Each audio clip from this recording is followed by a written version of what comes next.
আজ বলবো তামিল সিনেমার অন্যতম সুপারস্টার অরবিন্দ স্বামী সম্পর্কে কিছু না জানা কথা।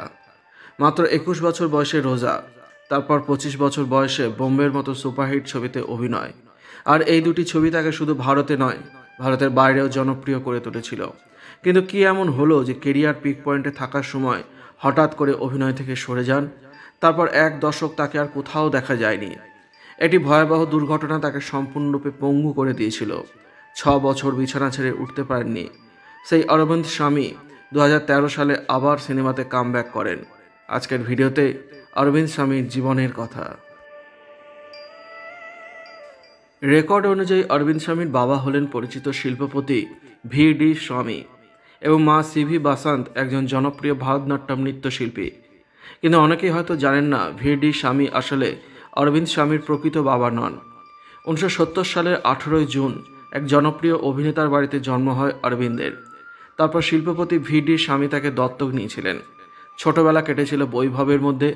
ডন বস্কো স্কুলে পড়াশোনা করে চেন্নাইয়ের লায়লা কলেজ থেকে স্নাতক হন।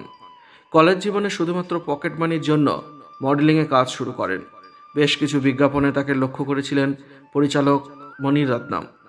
1991 সালে থালাপত্তি নামের একটি ছবিতে ইয়ং ডিস্ট্রিক্ট কালেক্টরের চরিত্রে অরবিন্দ স্বামীকে পছন্দ করেন তিনি।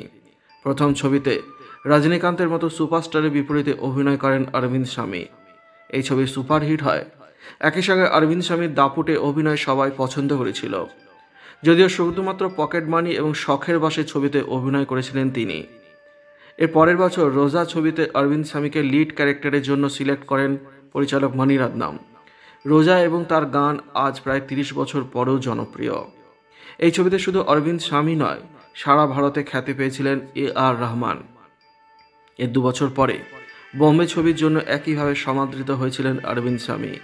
তার অভিনয়ের প্রশংসা বিখ্যাত টাইম ম্যাগাজিনের প্রথম পাতাতেও হয়েছিল। দক্ষিণী ইন্ডাস্ট্রি থেকে সেই সময় খুব কম অভিনেতা সারা ভারতে পরিচিতি পেতেন। অরবিন্দ স্বামী তাদের মধ্যে একজন। কিন্তু রকেটের গতিতে উত্থান হয়েও কোথাও যেন একটু ধীরে চলতে শুরু করলো অরবিন্দ স্বামীর ফিল্মি কেরিয়ার। এরপর তিনি আমেরিকাতে MBA পড়তে চলে যান। 3 বছরের বিরতির পর ফিরে এসে কাজল প্রভুদেবার সঙ্গে স্বপ্নে ছবিতে অভিনয় করেন। এই ছবি হিট হয়েছিল, গানও জনপ্রিয় হয়। তামিল, মালায়ালাম, তেলুগু ভাষাতে একাধিক ছবিতে অভিনয় করলেও হিন্দি ছবিতে তেমনভাবে জায়গা পেলেন না অরবিন্দ স্বামী। 1999 সালে অমিতাভ বচ্চনের প্রযোজনায় 7 রঙ কি স্বপ্নে ছবিতে জুহি চাবলার বিপরীতে কাজ করেন, কিন্তু সেই ছবি বক্স অফিসে ব্যর্থ হয়। এর পরের বছর রাজা কো রানী সে প্যার হো গয়া সিনেমায় শেষবারের মতো অরবিন্দ স্বামীকে দেখা গিয়েছিল।